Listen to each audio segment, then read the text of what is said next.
Donc, quel est le thème? Vous le savez tous déjà, c'est l'inclusion digitale. Comment assurer une inclusion digitale inclusive? Et donc, c'est pour ça que nous sommes réunis aujourd'hui pour voir quelles sont nos idées. Donc, tout d'abord, on va avoir une courte présentation de Bruxelles, de nos partenaires à Bruxelles, qui ont déjà beaucoup travaillé sur le thème.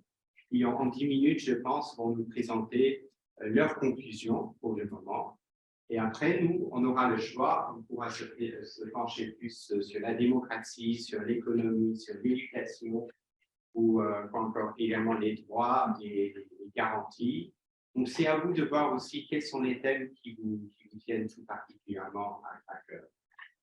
Donc, maintenant, j'ai le plaisir d'introduire Elisa Tironi, qui justement travaille avec le service européen de l'action citoyenne, où elle est directrice de programme pour le domaine de la démocratie européenne.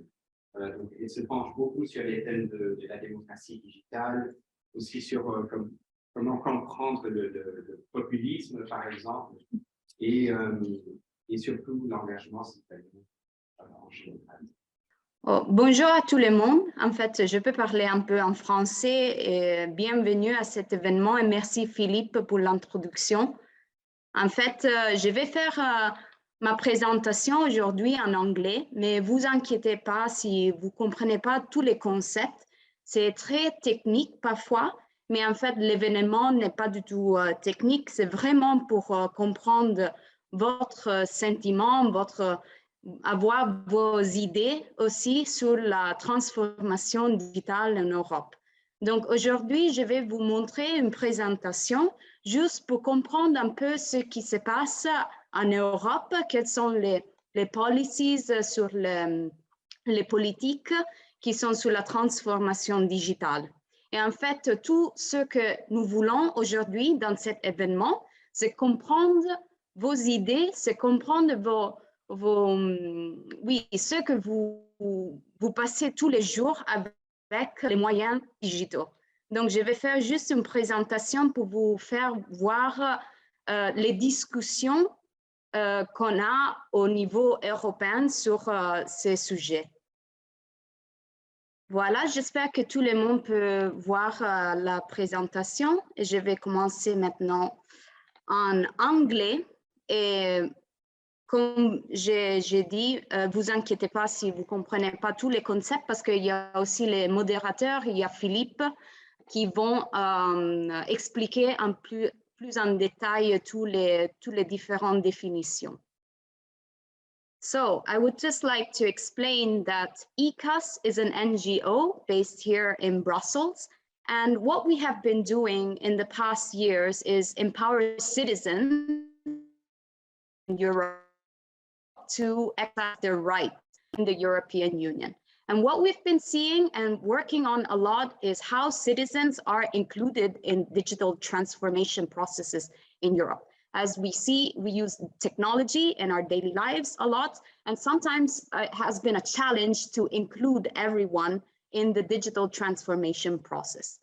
So last year, ECAS was part of what is called the Civil Society Convention, because we wanted to have a voice in the Conference of the Future of Europe. So the Conference of the Future of Europe was started by Ursula von der Leyen, which is the president of the Commission.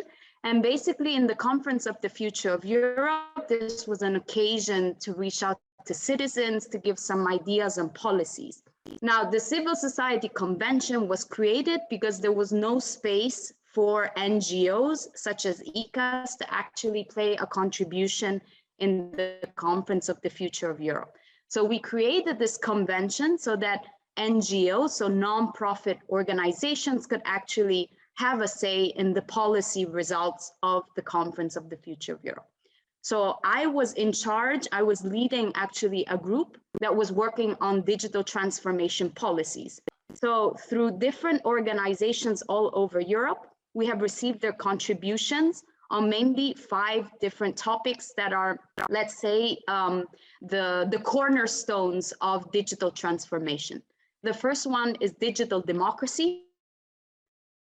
The second one is digital education. The third is safeguards. The fourth one is defending rights online and freedoms online. And the fifth one is digital economy. So these are the 5 themes that you will be seeing today in the event, and we'll be asking you what you feel about these different topics. How did the co-creation go? So basically what ICAS did was that we worked through the convention with a working group of different NGOs, and then we went all across Europe to ask NGOs about their ideas. And then we selected these ideas around these different policies, and then we formulated a policy document, and then this document was adopted. When we adopted this document amongst the NGOs, we actually presented them at the Conference of the Future of Europe.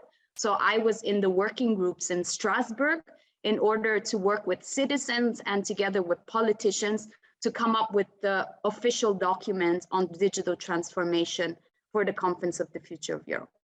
So we actually got 216 ideas from NGOs and recommendations, and this represented around 1,200 NGOs, CSOs, so civil society organizations all across Europe. And these were some of the organizations that took part. So for example, the European Disability Forum, the Alliance for Democracy, Future Forum. So as you can see, these were not digital organizations. These were basically organizations, NGOs that covered any sort of topic. For example, the Anti-Poverty Network, FEANSA, which is for the homeless people. So we really tried to be as inclusive as possible. So today I will just go through the concepts, as I said, the 5 different topics, just to explain more or less what were the discussions that we had. So first of all, digital democracy. What is that? It's basically the use of information and communication technology in political and government services. So for example, when you use your e-identity card or you pay taxes online to the government and you use online services, that's what we call e-government. Then we have the concept of e-transparency, where the government basically publishes everything online so that a citizen can understand how policymaking is working and what is happening in the government. And the third one is e-participation. So for example, consultation processes, participatory budgeting, and things like that, where citizens are allowed to actually play a role in actively contributing to policymaking. And then of course, we also have e-voting. So some of the main challenges that we saw is that there is very still limited access to digital transformation, to digital technologies. It's very difficult to include everyone in society using these tools, and it is also difficult to ensure transparency. So I'm not going to go through all of these recommendations, but mainly what we're looking at is that digital democracy has to be more inclusive. We need to make sure that the vulnerable groups also have access to digital tools so that they can also be part of governmental services. And we also need more possibilities for online participation. So for example, participatory budgeting, crowdsourcing, e-voting, and things like this, provided that obviously the online space is safe and covers the data protection and the privacy of the citizen. Another topic, the second topic that I talked about, was digital economy. So here there are all these concepts around digital finance, financial services online, green digital services, digital companies such as Uber, Amazon. So these were the topics that we talked about. And then we also had some proposed actions. As you can see, the challenge again was accessibility. How can you actually use financial services such as online banking system if you cannot access digital tools or if you don't have the skills to actually use these digital tools? So here were some suggestions. There were some also to support, as you can see, number 1, to support these vulnerable groups with more funds, more resources, and more programs that help vulnerable groups to actually be part of the digital transition. Also to establish, for example, a pool of advisors for small and medium enterprises so that they can compete with the bigger companies. So these were examples of recommendations. So the third concept was around digital rights and defending freedoms online. Here we talk about the right to, for example, privacy, the right to data protection, the right to understand how your data is being used by certain services online, by certain companies online, but even by the government online. How is your data being used? So here we talked really about data protection. We also talked about online safety of people using the internet, so online safety of journalists, for example, and protecting their fundamental rights. Again, I'm not going to go through everything, but for example, we pushed for a stronger e-privacy regulation. We want to make sure that vulnerable groups and more sensitive groups data is truly protected and not biased when using algorithms or AI to filter out data. Another big controversial topic is about the technologies basically using facial recognition. So NGOs are very strongly supporting the ban, so the elimination of mass surveillance and facial recognition technologies, because they have been shown that there were some discriminations by using these technologies for security measures, but at the same time also discrimination against certain groups. So these were the discussions that we had and the conclusions that we came up with.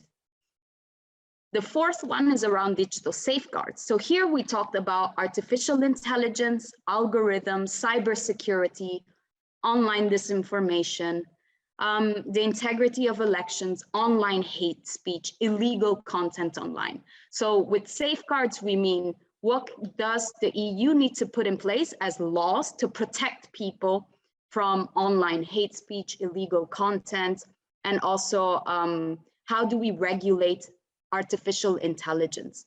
So here, all of the proposed actions were around regulating artificial intelligence, for example, when they're used for military purpose, making sure that there's a human intervention, so there's always someone behind the artificial intelligence automated decision-making, like a human being checking the procedures, and not only one, also collaborative effort of how the AI is made.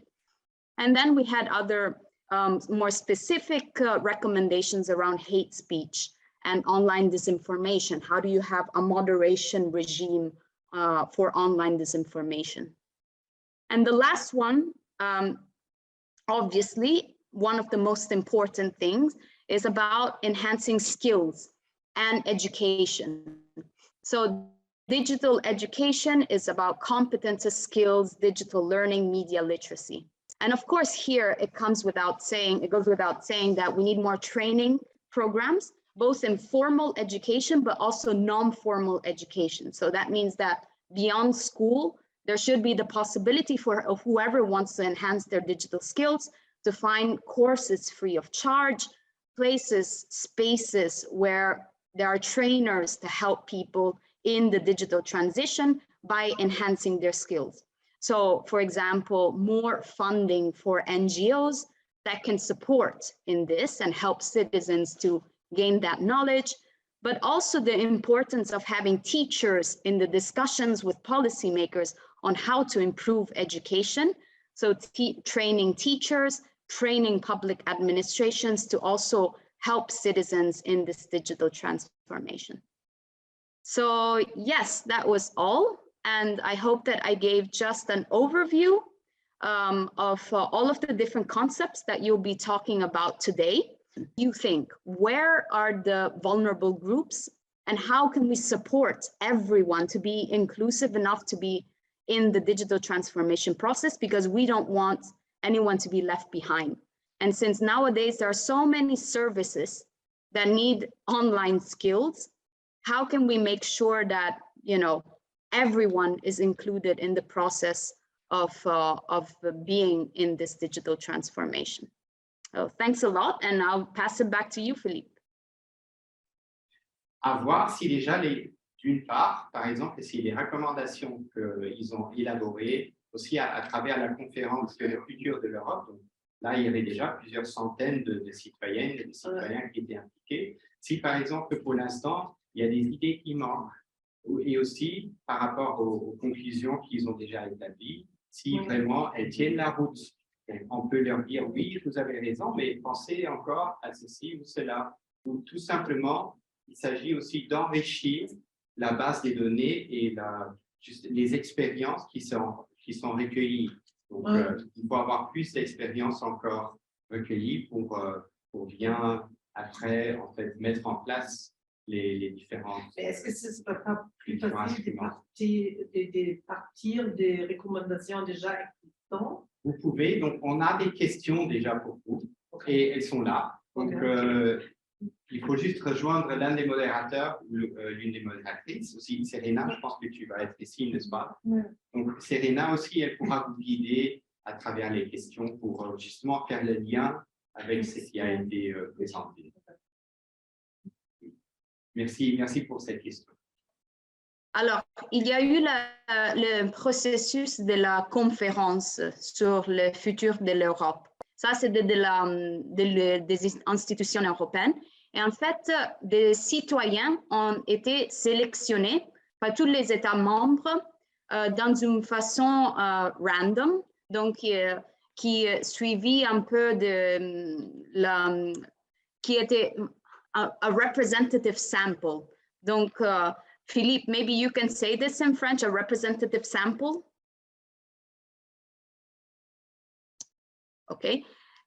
Donc, il y avait des citoyens qui ont été choisis dans tous les États membres. Donc, c'était vraiment de toutes les nationalités et ils faisaient partie de toute la conférence pour donner des idées. Et nous, ce qu'on a fait, est aussi travailler avec les citoyens et avec tous les politiciens pour arriver à des conclusions sur la transformation digitale. Et en plus, ce que nous sommes en train de faire avec ma collègue Vasiliki, aujourd'hui aussi sur ligne, nous sommes en train d'aller en 5 pays cette année et 5 pays en 2023 pour parler avec des gens comme vous, aussi sur comment on peut renforcer toutes les recommandations qu'on a prises par la société civile. Parce que nous pensons que ce n'est pas assez d'aller avoir les recommandations de la société civile, mais aussi pour aller avoir des idées des citoyens européens. Et aussi pas seulement des citoyens européens, aussi des citoyens non européens. Parce que c'est important de comprendre comment on peut avoir une société avec une transformation digitale qui est vraiment inclusive. Donc, c'est comme ça que nous sommes en train d'aller parler avec les personnes dans les États membres. Et c'est pour ça que nous avons cet événement aujourd'hui. Parce oui, c'est un moyen pour recueillir toutes les recommandations et toutes les idées. Et nous ne cherchons pas des experts dans le monde digital. C'est vraiment des gens normaux pour comprendre ce qu'on peut améliorer et ce qu'on peut dire aussi à l'Union européenne, ce qu'on peut améliorer dans les sociétés différentes en Europe. Là, et t'entends parler de ces mêmes problèmes-là, on les a tous. Et donc là, on a l'opportunité où ils nous demandent directement à nous notre avis et de recueillir ça. On fait des rapports, ils sont dans différents pays européens pour aussi dire, bah, vous n'êtes pas sur le terrain, vous ne vivez pas ce que les jeunes vivent, vous ne voulez pas ce que les personnes âgées vivent, vous n'êtes pas dans le contexte. Donc là, ils nous donnent l'occasion de parler et de présenter tous les problèmes et sur toutes les lois qui devraient être changées et améliorées. Donc c'est exactement le moment là pour les dire et pour les noter. Okay, we will start the co-creation session now online. I think it's very interesting that we're a small group because we will get to have a more in-depth conversation, really. I think everyone can present themselves as well, since we're a small group. Shall we do that? Yes, just 1 second. I just want to ask, I don't have presenters' rights.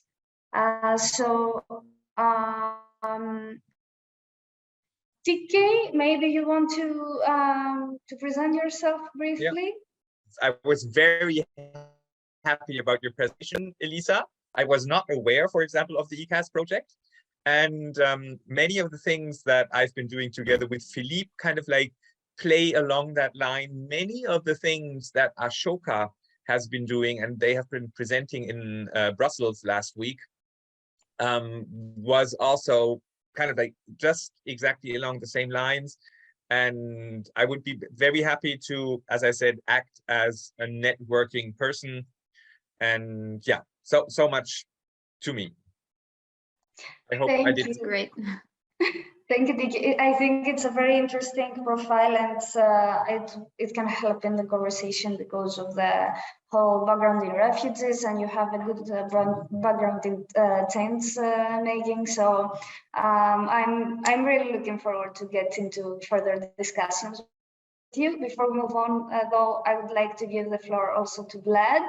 Vlad, if you would like to introduce yourself. Yes, hello. So my name is Vlad. I work in a municipality in Luxembourg.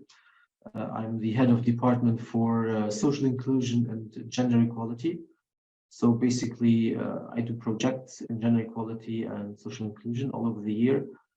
And I work also together with Philippe on different projects, especially those that are on participative projects for youth, for example. And I think I will keep it short because I'm much more interested in what you have to show us, and I'm looking forward to it. Thank you. So we will have a presentation now with a Slido questions, and then we can have the discussions on the basically on these questions here. Okay, there you go. I sent to everyone their link to the event, or if you are already in the Slido page, you can put the event code and then the password, or if you use the link to the event, just you will be asked to put only the password, for example. Yeah, so I have Slido open on my mobile phone now, and that's so because I always find it easier to kind of like do Slido questions not on the same machine where I'm watching the. Yeah. We would have a QR in the slides, so you can use your phone originally. So it's better. Yeah, and we have one response already. So we have the icebreaker. This was supposed to be for you to get into Slido, and the icebreaker question is: how familiar are you with the topic of digital transformation in the EU? I'm completely green. Okay, some honest responses here, and I have some solid background. Okay, this is very interesting. Then we can move on, I think, with the digital democracy questionnaire. Do you see it on your slides? Yes. Now the thing is, I live in Germany, so all these questions that are kind of like going on to Luxembourg. That's okay. It doesn't matter. It's fine with us. Just we'll take it into consideration when we report it back. But I mean, then just take it into consideration for Germany. If you live there and your life is there, then we'll just make sure that we record this as a German perspective as well. Yes and no, because funnily enough, I work for the Luxembourg Teachers Education Institute. And actually, I do have, because they're part of the governmental administration, so I do have my access account to kind of like their website. And when I have to log in, I have a 2-level password accreditation to my mobile phone. The authentication. So, but it's okay. I mean, we're going to go to Germany next year. So we'll just put your answers to the German event, basically. If you are going to Germany, I would be very happy to kind of like help you getting people together. Yeah, I mean, we can continue the discussion also after this event, because we're looking always for partners as well. So we can talk about this collaboration. That'd be great. But it's fine. Just let us know if you're answering for Germany, and it's fine. So as you can see, the first questions are really about e-government services. And so you can fill in the Slido questions. And as I have explained in the slides, basically there were 3 concepts around e-government, e-transparency, and e-participation. And of course, e-government is everything that is ICT related to public administration. E-transparency is how everything is online for citizens to access, and e-participation is really all of those consultation processes, such as the e-consultations, e-initiatives, etc. Okay, and you can start filling in the questionnaire for digital democracy. We will give you a few minutes and then we can discuss further. In the meantime, I'm just going to try with my slides again because I actually updated Slido. So, oh, great. I'll try.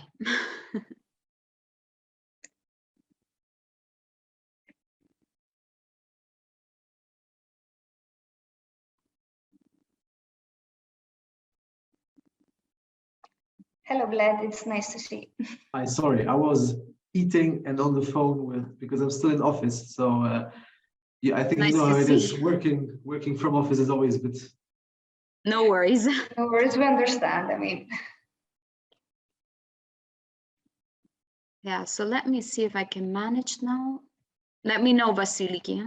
yes, of course. Okay, There you yes, go. we can see it. Now we can see it. Great. Okay. Okay, yes. I was kicked out for some reason. Yeah, because I just activated it. So you can try again. Now you can see that it should activate.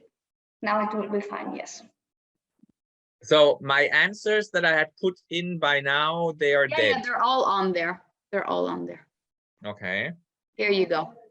So now you can access them again because I have put them now on the screen so that everyone can see also the questions. Yeah, and let's give a few more minutes for Vlad to fill it in. I already did. I did already.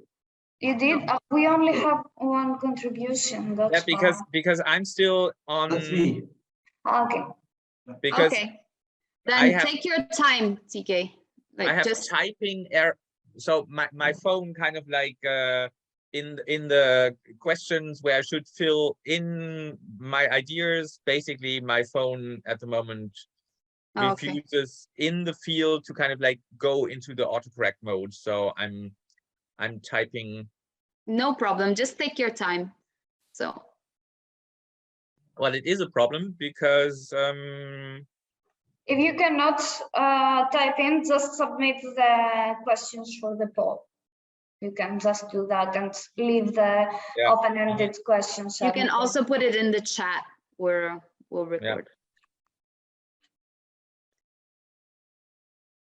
So as you can see, they're really like just general questions. Yeah.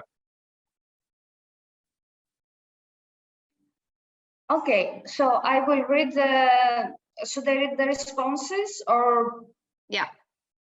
Maybe, okay, let's start from the beginning of the digital. Well, we can go directly, okay, if you want to check all of them.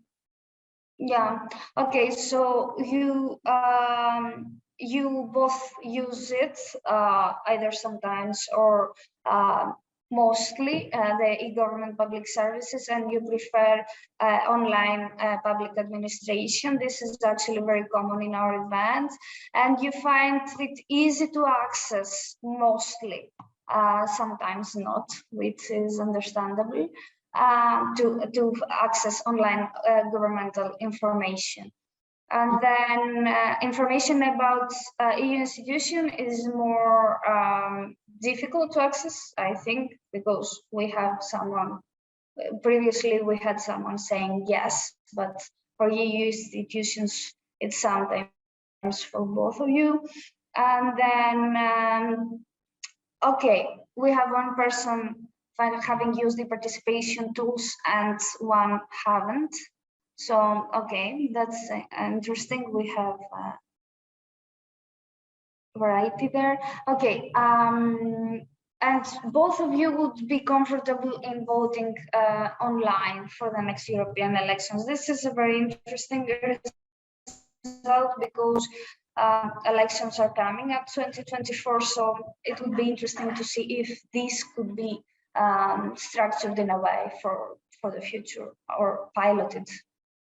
The challenge with voting online is that basically at the moment, from the technical point of view, there is no really secured way. So basically all the experts who are kind of like dealing with online voting, it always depends on basically the technical background of the attackers, because online votings are still kind of like but how do I say that?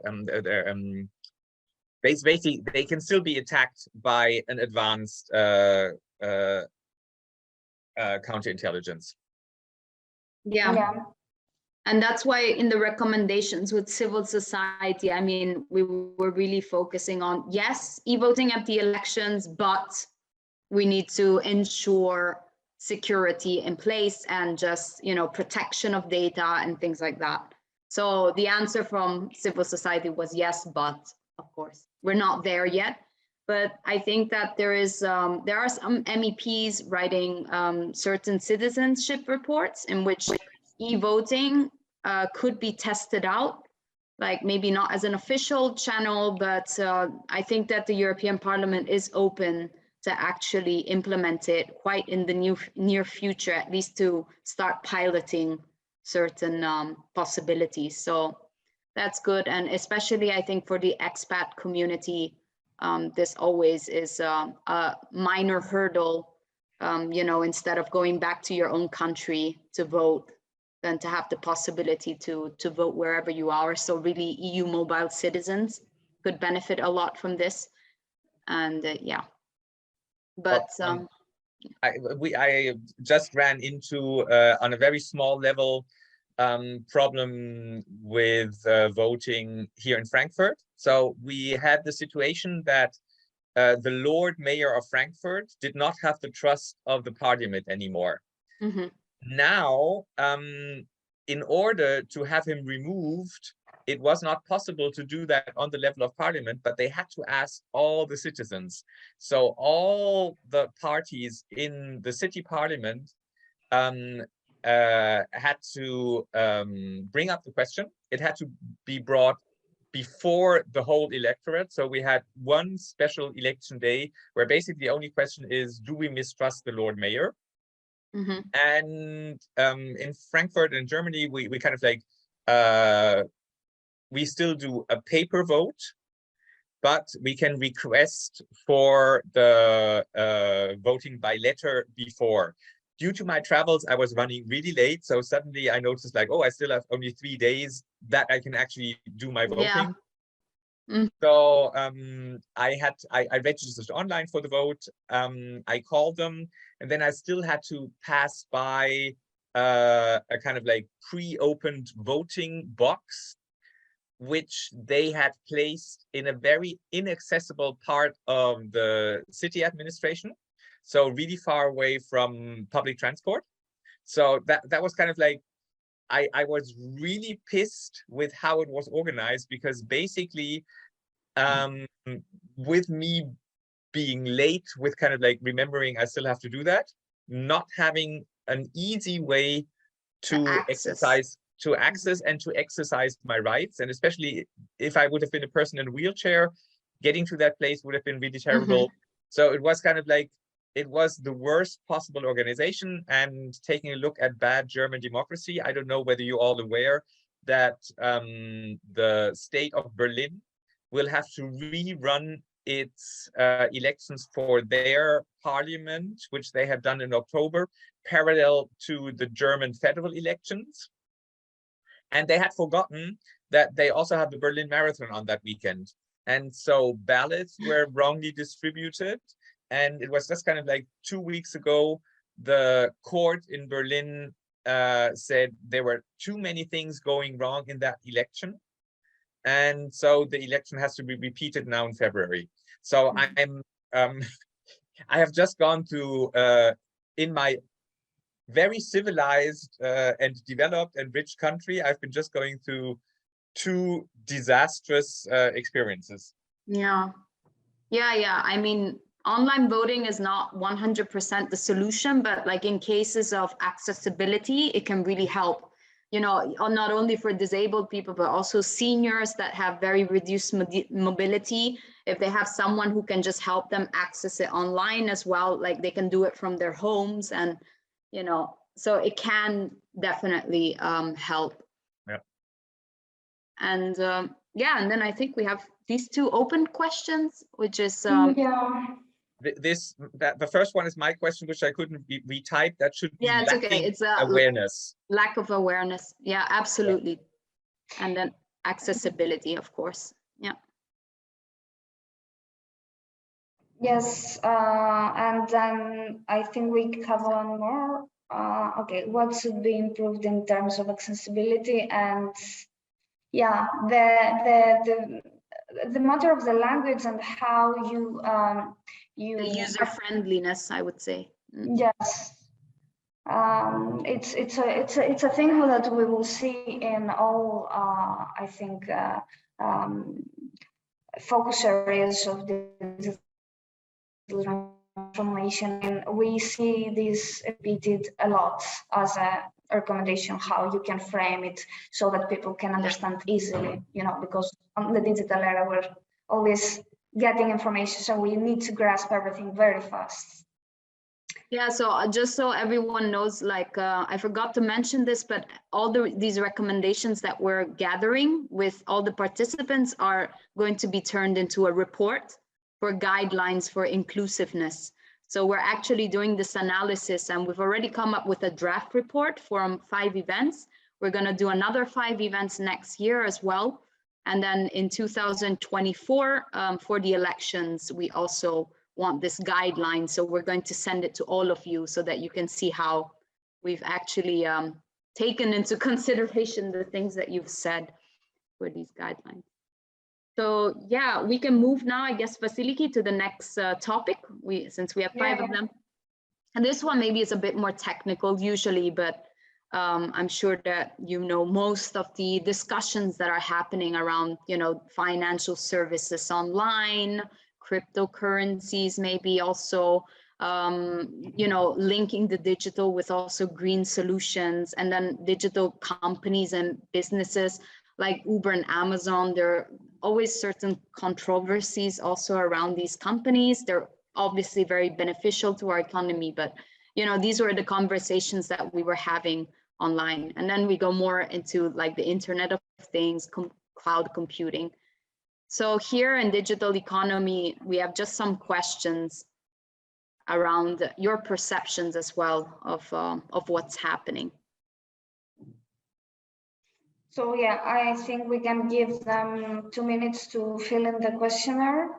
Yeah, and then we can discuss around these topics for sure.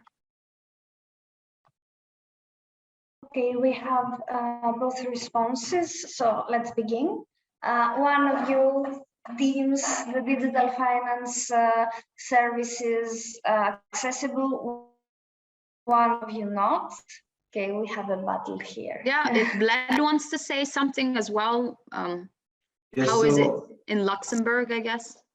Well, I said yes, because based on how the question was written, so there is access to it, but that doesn't mean that the access is easy for everyone. So there's a difference between accessing it and also using it. So that's why I said yes, because it's accessible, especially in Luxembourg. But then there is the other side that says, like, yes, I can get into those technologies, but I don't understand them. So that's why I said yes, but with a little no included to it. Yeah, for sure. That's clear. Oh yeah, there was also a question on how to improve the accessibility in any case. That's also why I wrote fast, secure, and easy access. So that's what I meant by it's accessible, but it has also to be easy to use. Yeah, it can be improved. Yeah, right. Yes, user friendliness and digital education, I think they go together very well, because on the one hand, you need to be able from the tool side to use it, but on the other hand, even if the tool is user friendly, sometimes it seems like gibberish to people because they do not know how to use digital tools. And the recommendation for trust building events is and you specify TK about the elderly, so it's something actually that it is a specific vulnerable group that could be benefited from trust building events. It's true. I think we'll have more recommendations from the room with Philippe, because I saw a lot of seniors there already, like raising their voices on this. So I think that we'll see that later. Indeed. And okay, the new business models that arise are sometimes good and sometimes bad. I think we all have experienced both sides of this.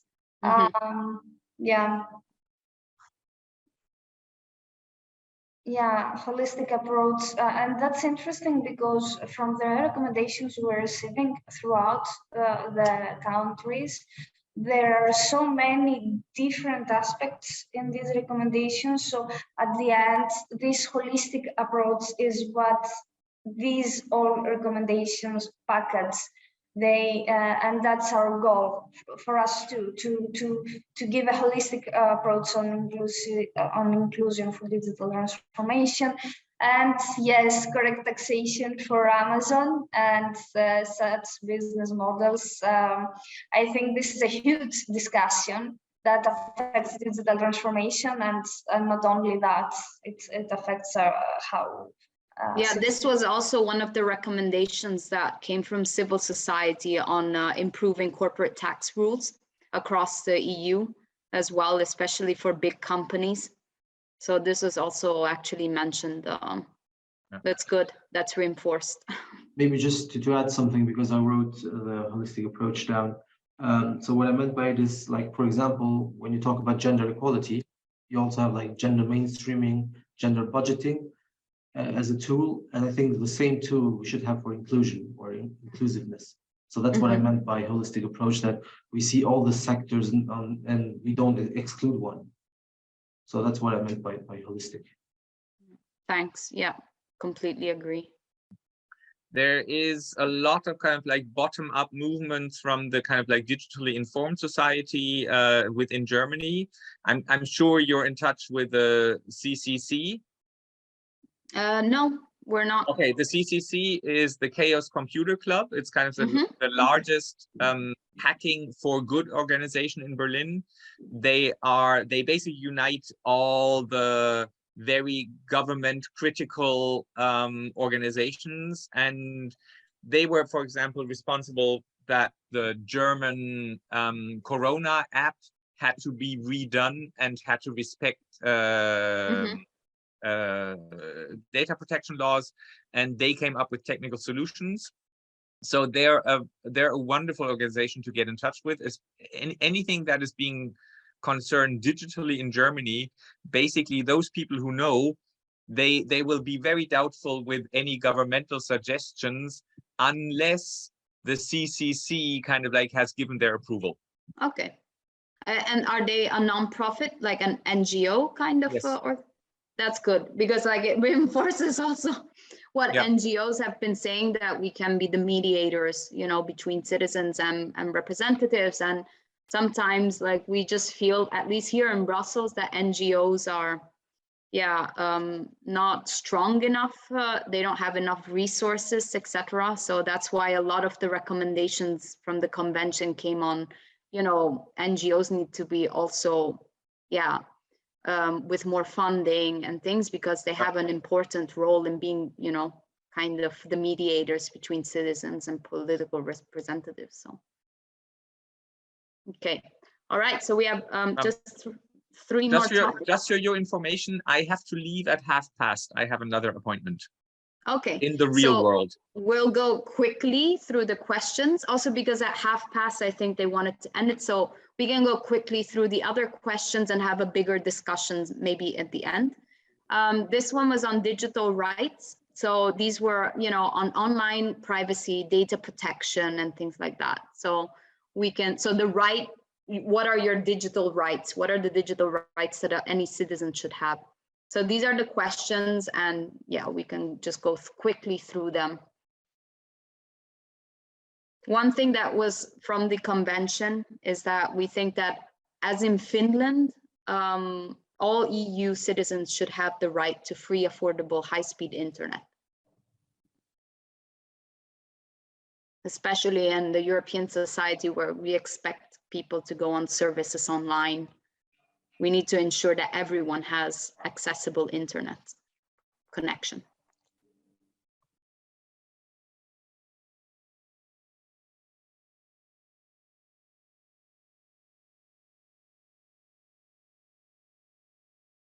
I see a lot of movement in the room. We go back. Yeah. But it's good. I mean, they have a very, very diverse group. So it's Yeah. really cool to see. I wonder how the conversations, I've already heard some very strong voices. I'm afraid I could not hear them very well, and my French is not so good to understand completely what they said. So I really couldn't hear either. The report. I also couldn't hear.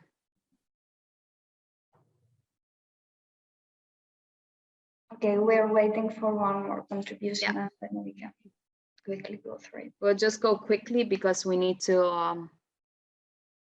Yeah, I think what you, since everyone knows the questions, we can just go through the results without me commenting on them. What do you think, Elisa? Well, I can just go quickly through them. So of course, it would be great if everyone would have the right, the fundamental right in the EU. It's still a long shot, but because of the digital divide, but yeah, this is something that we've been pushing the EU to do, and there have been conversations about it. But yeah, it's still far. So do you think your rights are sufficiently protected? No, and sometimes fair enough. I don't think that we ever had anyone saying yes. So in all of the events we've been. So is it clear to you how your personal data is treated every time you connect online? Sometimes, and I don't know. Fair enough as well, because I think that no one knows really, except for trusting the GDPR regulation of the EU. I don't think we actually know the details of how our data is being treated.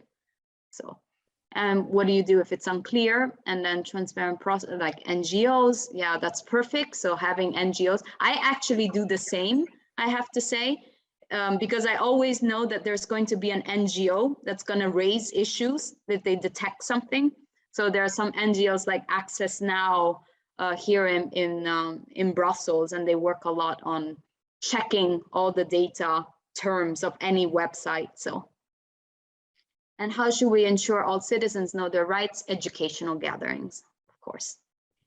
So we can move to digital safeguards, and here we talked about artificial intelligence, cybersecurity, online disinformation, algorithms. So this one was really stressed with time, so it's okay. If you want, we can reach out to you also via email.